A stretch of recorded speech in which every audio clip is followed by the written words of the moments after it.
got to say, I'm actually a fan of South Park. In its early days, I confess I haven't watched it for a few years now, but this really sort of reminded me of the golden age of South Park, and that's really been the response I've seen on social media. People saying this is one of the best episodes of the comedy in years. It's really, you know, satire is a long lost art form in so many areas of life now. People are too scared of giving offence. And South Park, I think, is one of the last true purveyors of proper satire.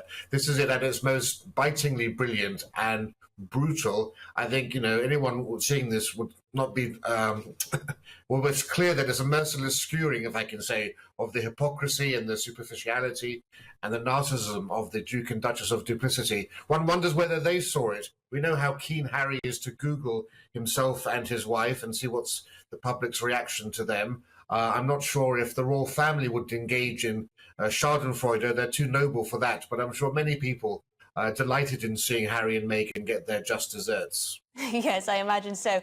I did give my view at the top of the show, actually. If you want to have a look at the clip, it will be on YouTube and Twitter, of course. But I did wonder about what Prince Harry and Meghan would be saying at home. I think they'd be outraged. Why do people misunderstand us? We're only trying to, you know, save the world from its bigotry, I guess. But it's quite interesting because satire, it doesn't seem to go after the progressives that often.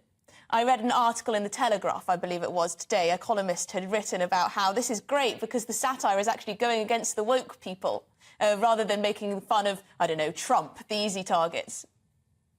Yeah, absolutely. Although I have to say, having watched South Park for the first time in ages, I was interested to see that they have a black cartoon character there called Tolkien, you know, J.R. Tolkien's surname, but actually the way it's pronounced is Token.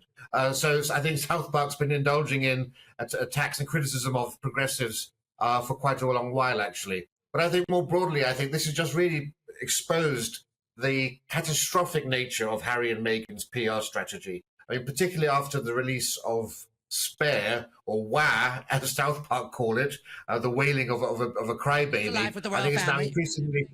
I think it's now increasingly apparent that even those who supported them are seeing them for who they really are. You know, a manipulative drama queen in terms of Meghan and a spoilt crybaby in terms of Harry. And I think that's why even the progressives are losing faith or interest in them, and you're seeing them become an international laughingstock, not just on South Park. We've seen an increasing number of nighttime talk shows, particularly Jimmy Kimmel in America making fun of them, but also their friend James Corden too. It's open season on them, and I don't think there could be any worse reaction for a self-important couple than to realize that they've become international objects of ridicule. I mean, how do you come back from that? How do you come back from having the world discuss your frozen todger?